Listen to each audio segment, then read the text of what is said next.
Assalamualaikum warahmatullahi wabarakatuh.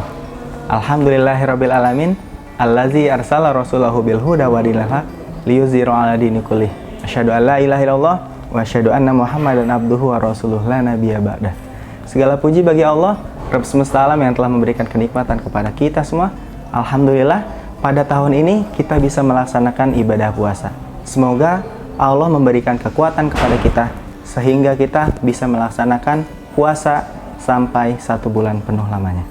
Shalawat dan salam semoga tetap tercurah limpah kepada Nabi kita Nabiullah Muhammad Sallallahu Alaihi Wasallam, dan semoga kita semua termasuk umatnya yang akan mendapatkan syafaatnya nanti. Amin ya robbal alamin. Baik sahabat Al-Fatih, bertemu lagi. Pada kesempatan hari ini Pak Fikih akan menyampaikan tentang keutamaan ilmu. Nah, adapun keutamaan ilmu apa saja sih? Mau tahu? Yuk, kita ikut Pak Fikih. Baik, sahabat Al-Fatih yang dimuliakan oleh Allah Subhanahu wa Ta'ala, kenapa sih Pak Fikih menyampaikan tentang keutamaan ilmu? Karena ilmu merupakan salah satu kewajiban yang harus dilaksanakan oleh setiap muslim. Sebagaimana hadis Rasulullah SAW yang berbunyi, "Thalabul ilmi faridatun ala kulli muslim." Yang artinya menuntut ilmu itu hukumnya wajib bagi setiap muslim. Jadi kalau kita merasa diri sebagai orang yang muslim, orang Islam, maka kita berkewajiban untuk menuntut ilmu. Oleh karena itu, kita sebagai muslim jangan bosan, tetap semangat untuk menuntut ilmu.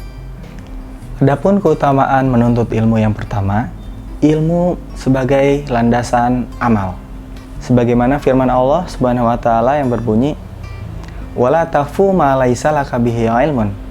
Dan janganlah kamu berbuat sesuatu tanpa adanya pengetahuan atau ilmu. Jadi Allah melarang kita untuk melakukan sesuatu, baik itu ibadah, perkataan, dan perbuatan kita tanpa adanya ilmu. Selain itu, Nabi Muhammad SAW pun bersabda, "Al ilmu qabla qauli wal amal." Ilmu itu sebelum perkataan dan perbuatan. Nah, itu semakin menegaskan bahwasannya ketika kita mau beramal, mau berbuat, harus mempunyai dasar ilmunya. Contohnya, ada 2 orang, yang satu punya ilmu masak dan punya pengalaman, dan yang satunya tidak punya ilmu masak dan tidak punya pengalaman tentang memasak. Menurut kalian, yang mana makanannya akan lebih enak? Pasti yang punya ilmu memasak dan punya pengalaman memasak. Begitu juga dengan ibadah. Ketika kita mau melaksanakan suatu ibadah, maka harus didasari dengan ilmu supaya ibadah kita diterima oleh Allah Subhanahu wa Ta'ala. Keutamaan yang kedua yaitu Allah akan meninggikan orang-orang yang berilmu beberapa derajat. Sebagaimana firman Allah Subhanahu wa Ta'ala dalam Quran surat Al-Mujadalah ayat ke-11 yang berbunyi, "A'udzubillahi minasyaitonirrajim. Bismillahirrahmanirrahim. Yarfa'illahu alladzina amanu minkum walladzina utul ilma darajah." Niscaya Allah akan meninggikan derajat orang-orang yang beriman dan orang-orang yang berilmu beberapa derajat. Dan Allah Maha mengetahui apa yang kamu kerjakan. Dari firman Allah tersebut bisa disimpulkan bahwasannya Allah akan memberikan kebaikan, Allah akan meninggikan derajat orang-orang yang berilmu dibandingkan orang-orang yang tidak berilmu. Contoh yang ada di sekitar kita, ada 2 orang yang berilmu dan memiliki pengalaman tentang suatu hal pekerjaan, dan yang satunya orang yang tidak berilmu dan tidak memiliki pengalaman. Pasti orang tersebut akan berbeda pekerjaannya. Dari segi penghasilan pun pasti akan berbeda. Dari situ pun kita bisa mengambil kesimpulan bahwa manusia saja bisa menghargai, apalagi Allah akan memberikan perbedaan yang lebih antara orang yang berilmu dengan orang yang tidak berilmu. Dan keutamaan yang ketiga yaitu dengan ilmu kita dapat memperoleh kesuksesan di dunia dan di akhirat.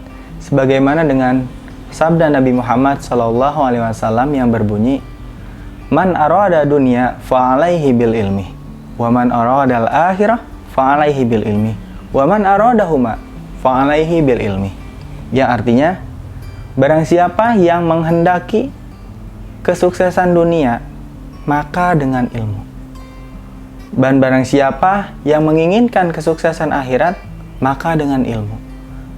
Dan siapa saja yang menginginkan kesuksesan keduanya, maka harus dengan ilmu.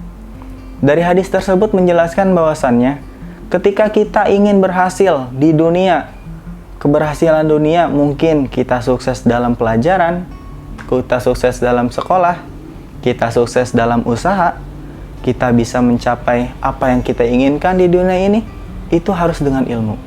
Begitupun dengan kesuksesan akhirat, harus disertai dengan ilmu. Dan kesuksesan akhirat itu bisa dinilai dengan bagaimana dia bisa mendapatkan surganya Allah. Dan surga Allah itu bisa didapatkan dengan ilmu. Wa man aradahuma, dan barang siapa yang menginginkan dunia dan akhirat, maka dia harus dengan ilmu. Oleh karena itu, dari hadis tersebut disimpulkan bahwa ketika kita menginginkan keberhasilan, baik keberhasilan dunia maupun keberhasilan akhirat, maka harus dengan ilmu. Oleh karena itu, Pak Fikih mengajak kepada sahabat Al-Fatih, mari sama-sama kita semangat dalam belajar, sehingga kita bisa mendapatkan keutamaan-keutamaan dari ilmu yang tadi sudah Pak Fikih sampaikan.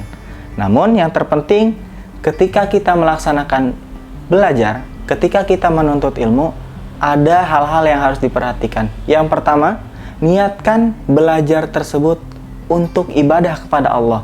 Jangan sampai kita niatkan belajar untuk hal yang lainnya, untuk mendapatkan uang jajan, supaya dipuji oleh teman, dan yang lainnya. Jangan seperti itu. Dan yang kedua, kalian harus memperhatikan adab-adab ketika belajar. Yang pertama berdoa, kemudian yang selanjutnya yaitu menghormati orang tua atau guru, supaya ilmu kita akan berkah. Ketika kita belajar, tapi kita tidak menghormati guru kita, maka ilmu tersebut akan hilang dan akan hilang pula keberkahannya.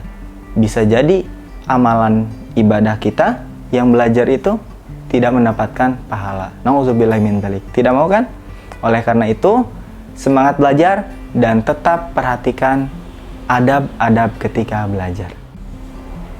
Mungkin itu saja yang bisa Pak Fikih sampaikan di kesempatan hari ini. Kurang lebihnya mohon maaf apabila ada kata-kata yang kurang berkenan. Kepada Allah, Pak Fikih beristighfar. Akhirul kalam. Wabillahi taufiq wal hidayah. Wassalamualaikum warahmatullahi wabarakatuh.